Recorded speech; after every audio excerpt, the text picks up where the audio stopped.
You're listening to Liberty Buzzard with Dustin Hammett and Thomas Umstattd Jr.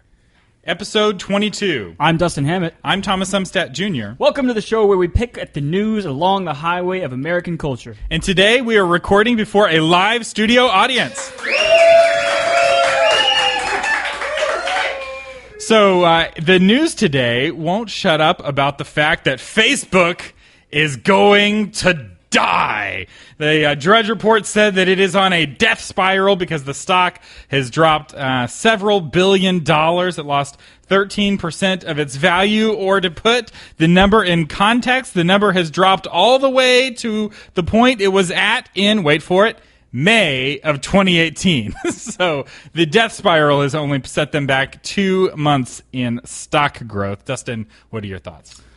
First of all, I would like to tell you that you are now on Emperor Zuckerberg's watch list. And I would probably be watching for people following your vehicle and strange men in black suits following you.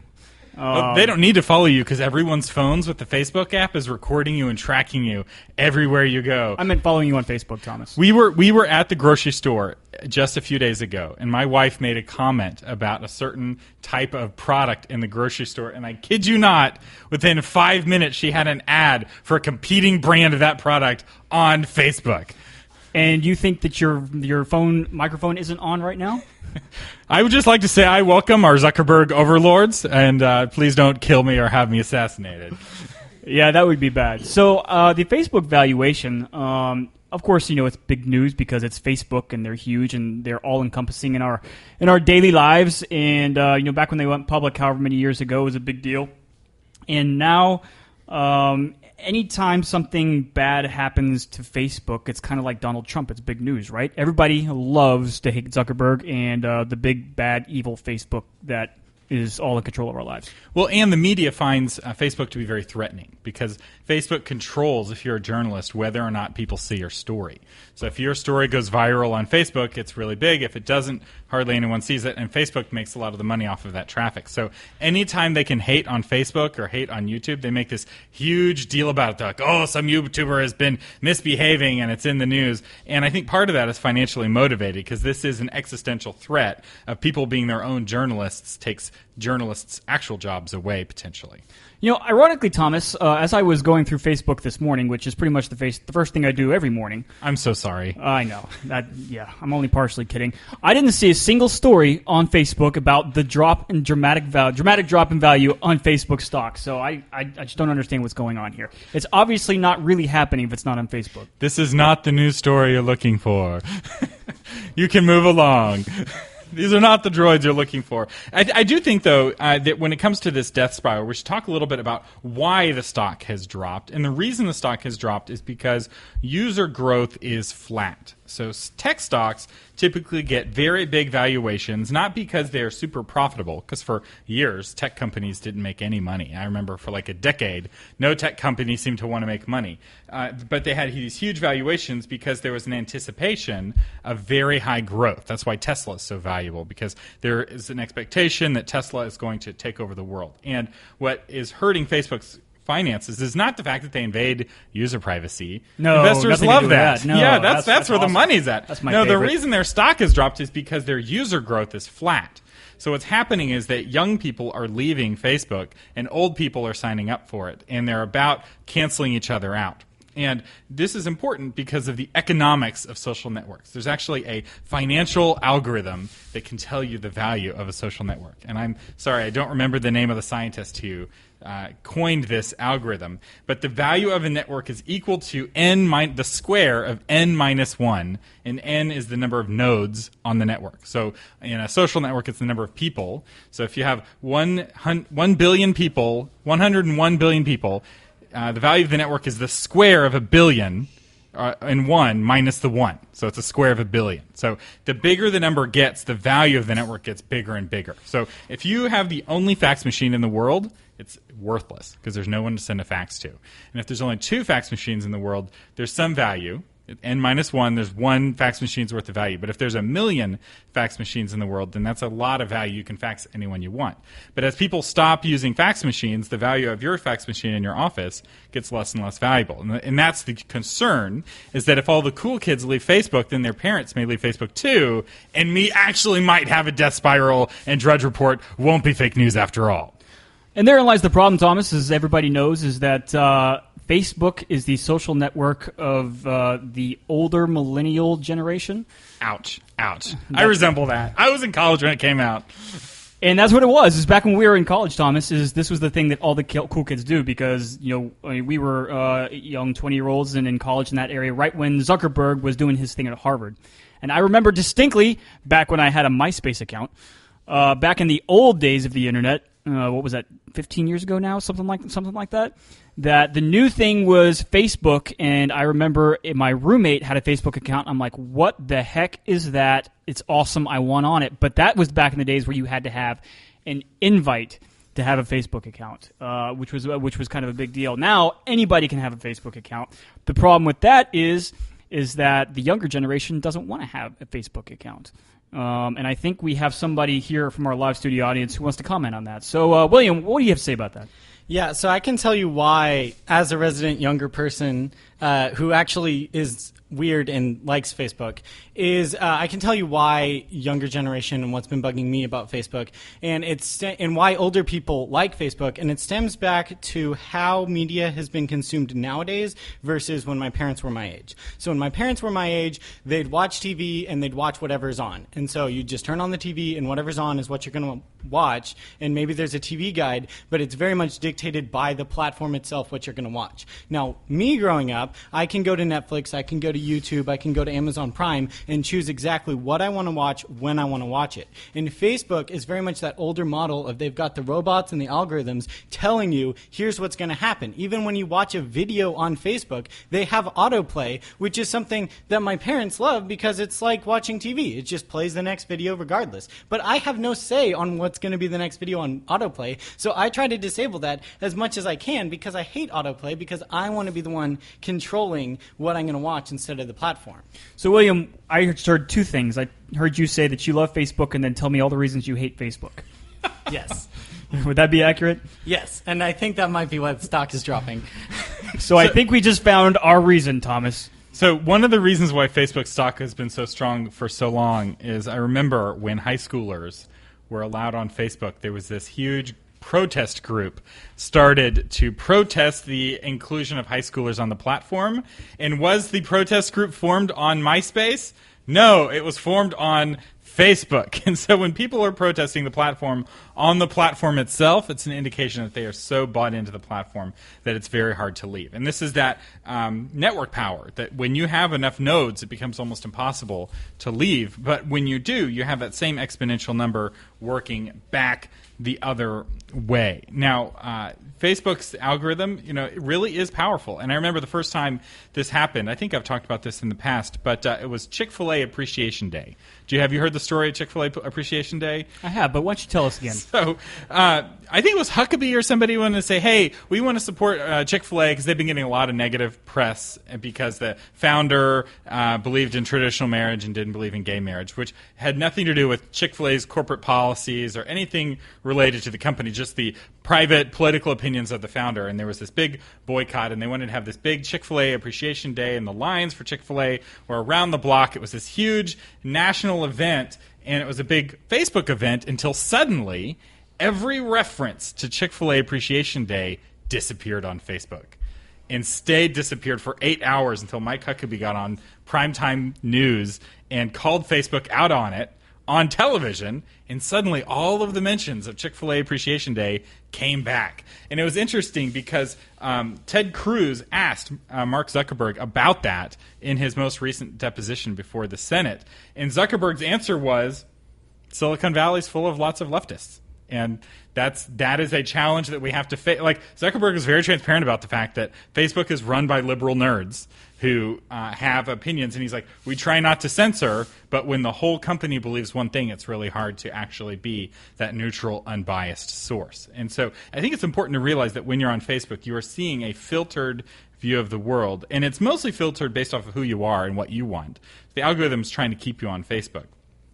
But it's also some opinions of Facebook, I think, also have an impact there, and of their employees.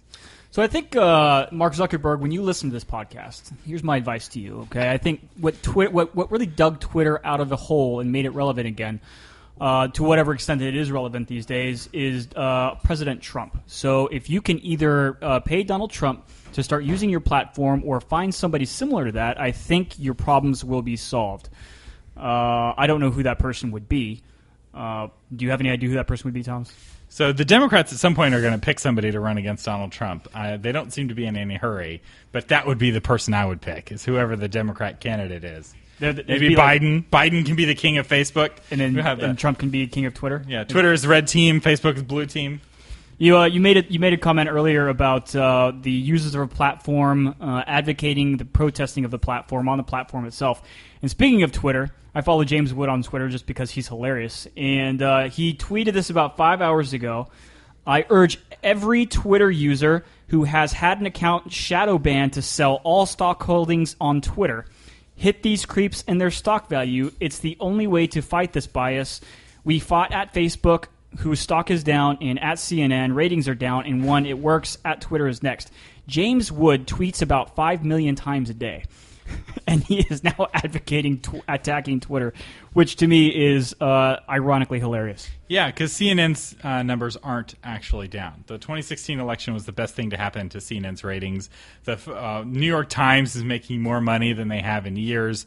All of this, perception that somehow mainstream media is suffering is totally false. The mainstream media actually has a purpose now to exist. New York Times' tagline is, democracy dies in darkness. They are, from their perspective, the one bastion of freedom and truth holding out against the lies that are coming from the White House. And the people who agree with that want to support that. And every time Trump says failing New York Times in a tweet, 1,000 new people go and buy a subscription to the New York Times to support what they're doing because they believe in what they're doing. And it has come to my attention that Twitter is the new platform for international diplomacy. So if you want to start a war, I'm looking forward to our first war started via Twitter.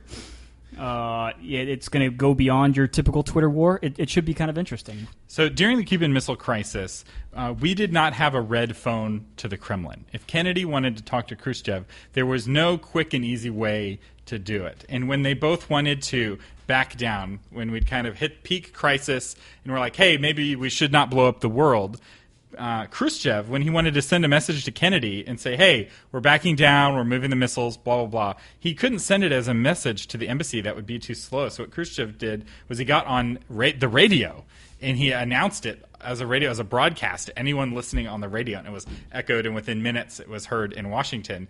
And Kennedy was doing the same thing back. So it wasn't private, it was public. It was this super public form of communication. And after the missile crisis, they're like, maybe we should have a red telephone so we can deal with these crises a little bit behind the public view so we don't cause the whole world to panic. And it's fascinating because there's nothing new under the sun. So this whole hey, I'm going to blast my most current feelings about a foreign government on the internet for all to hear. It's actually, that's been done before. And I just hope that we don't have another Cuban Missile Crisis level conflict, or at least, although, again, I guess the Cuban Missile Crisis worked out because no one died.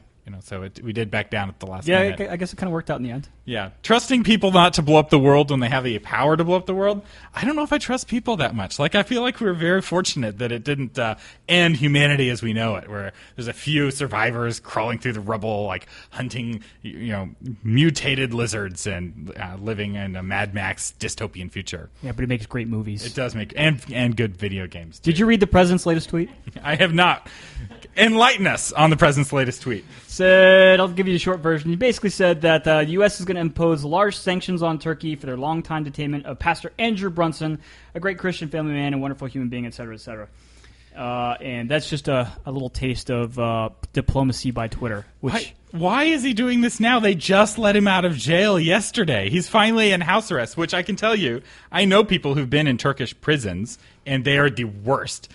Some family friend of ours was working at a bank that everyone was in the bank was arrested, whether they had done anything wrong or not. They just took all of the employees, put them in jail, and 9 months later, he appears before a judge, and the judge lets him go because he hadn't done anything wrong. But he had to wait 9 months just to see a judge and say, hey, I didn't do anything wrong. And the judge is like, yeah, there's nothing on you. You can go. And I'm like, I am so thankful for the American Constitution right now. This whole only 72 hours holding without cause is really appreciative. I really appreciate that. And this pastor is finally allowed to go home. And now Trump's making noise? Why wasn't he making noise 3 days ago when he was actually in jail?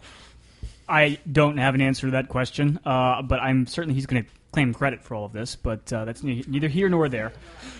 So, hopefully he will be, the pastor, Brunson, will be allowed to go home all the way because he's been doing good work, in my opinion, in Turkey for a long time. So we have another guest from our live studio audience. Ginger, welcome to the Liberty Buzzard.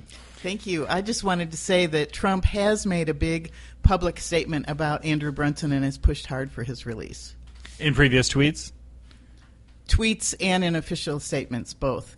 And there recently was actually a signed petition that 60 senators signed. There's a lot of political pressure to get Andrew Brunson released. And it's, I think, because of that petition of 60 senators that he has now been moved to house arrest. But Trump has been influential and continues to press on this issue. So tell us a little bit about Andrew Brunson. Who is he and why is he in jail? He has been a pastor of a church in Izmir, Turkey for, I don't remember, in excess of 20 years. I don't know if it's 23, 25, 28 years. And he was caught up in there was a big cleaning of house in Turkey when this new Erdogan came into power, and he just kind of arrested everybody in sight. And Brunson got caught up in that, and he has been accused of ridiculous things like terrorism and all kinds of ridiculous, everyone agrees, except for Erdogan, that these are totally trumped up and ridiculous charges. And he's been in jail since October of 2016, so a year and a half, almost 2 years. Yeah, Erdogan had a big purge of over 10,000 people that he was claiming were having a coup against him. And within 48 hours, they were all arrested. I'm like, wow, that is a suspiciously rapid response to a coup of 10,000 people that suddenly are in your way. And he had a lot of people arrested, a lot of journalists, a lot of political people, but it was a part of his solidifying of power. He's more aligned with a Muslim Brotherhood style of government. So he's more Islamist than we've had in the past, and he's taking a harder line. And what's funny is there's a cleric in America that Erdogan hates more than anyone in the world. And this cleric is got freedom of religion and can say whatever he wants. And Erdogan would give almost anything, I think, to get this guy deported back to Turkey. Are you talking about Imam Twahili? Did I say that right? Yeah, he has some camp in Ohio or somewhere, or West Virginia, and he's got a ranch and he's teaching. He's the most peaceful, non-obnoxious guy ever. And yet Erdogan, it's somehow it's gotten under his skin. But it is unfortunate that he's also going after Christians and not just other Muslims that he disagrees with. It's an interesting fact that Turkey is a member of NATO, and I think it just goes to show you, Turkey's regressed quite a bit from its secular roots, and to me, it seems that NATO has very much become a relic of the Cold War and probably needs to be reworked. If they're not going to use NATO to bring Turkey back into line, I think it's probably pretty much a defunct program. So Turkey and Russia historically have hated each other. So Catherine the Great, her whole, it wasn't presidency, it was czar, what do you call somebody's reign as czar? Her whole reign as czar. She was in a on again, off again, I'm at war with Turkey, and they just fought constantly around the Baltics. And many of the other czars were also at war with Turkey. And Turkey historically has hated Russia, and Russia has hated Turkey. And so when the USSR became really powerful, Turkey was like, uh-oh, we share a border with USSR. We have warm water ports. USSR wants to conquer all they can touch. Hey, America, you want to put some military bases and keep us safe? And we're like, sure. But now Turkey's acting all friendly with Russia, and we are still not getting along with Russia. And suddenly it is a question, why is Turkey in NATO, which is an anti-Russia organization, when Turkey is now, for the first time in like 500 years, being friendly with Russia? And the answer really boils down to military necessity, because we need the bases that we have there. We have large air bases there, and they still feed our wars in Iraq and Afghanistan, and our wars against terror in the entire central region over there. So they're needed, and I think that's the only reason that we just don't say a whole lot for that as far as Turkey is concerned. And I think Erdogan knows that, and he can push as hard as he wants, because he knows that we probably at this point in our international relationship need them more than they need us. So I think that's his only saving grace. If the reverse were true, I think we would make things a lot harder for him. There's an organization in Austin called Stratfor, and they're a geopolitical forecasting company. So if you're wanting to build a factory in Vietnam and you want to forecast on the next 20 years of the future of Vietnam politically and whether Vietnam's a good place to build a factory, they are like the CIA for private companies. And they had their founder wrote a book about the next 100 years. It was his geopolitical predictions based off of his understandings of history. And one of the things he said is that the region of Turkey historically has almost always been the seat of empire. There's some empire that's had it as their home base going back thousands of years, whether it was the Medes and Persians who had, bases there, or the Romans who were very strong there, or the Byzantines or the Ottomans. And this whole Turkey as this weak country is a historical anomaly. We take it for granted because in the last 100 years, Turkey's not really been much to speak of. But if you broaden your time horizon, Turkey's been a very big heavyweight in the world events. And it's because they have really great geography. They control access to the Black Sea. They have good access to the Mediterranean. They have very fertile land, and they're relatively defensible. Invading Turkey is kind of a pain. As we learned the hard way in World War I, when we realized maybe not so much. Maybe we'll conquer all the Ottoman Empire except for present-day Turkey. I think we just skipped them. We just was like, it's too much hassle. What's the worst that can happen? And his prediction is that Turkey will become one of the major superpowers over the next 100 years. And of course, that's based off of history, and he didn't see that he wrote that book before Erdogan came to power. And so it'll be very fascinating to watch. Is Erdogan the next Ataturk who's going to help Turkey become level up, so to speak, and become a great power again? Or is he going to hold them back so that the tides of history move beyond them? I guess only time will tell. I would say if there's going to be somebody that's going to move Turkey forward, it's not Erdogan. It's going to be Zuckerberg. They need to bring in Zuckerberg. Once his company crashes and Facebook dies, then they'll bring over Zuckerberg, make him president of Turkey. He'll fix it all. He can do a police state better than anyone. No one does surveillance quite like Zuckerberg. Every phone is listening to you. That really is the answer. We can bring this whole circle. I think you've nailed it, Thomas, and I think you've pretty much captured the next 100 years. So, who cares about that Stratfor guy? I'm going to buy your book. So here's to Zuckerberg, Izmir of Turkey. We'd love to know what you think. Feel free to drop us a line. This is Liberty Buzzard episode 23. You can go to libertybuzzard.com/023 to leave a comment. I'm Thomas Umstattd Jr. I'm Dustin Hammett. And you've been listening to Liberty Buzzard.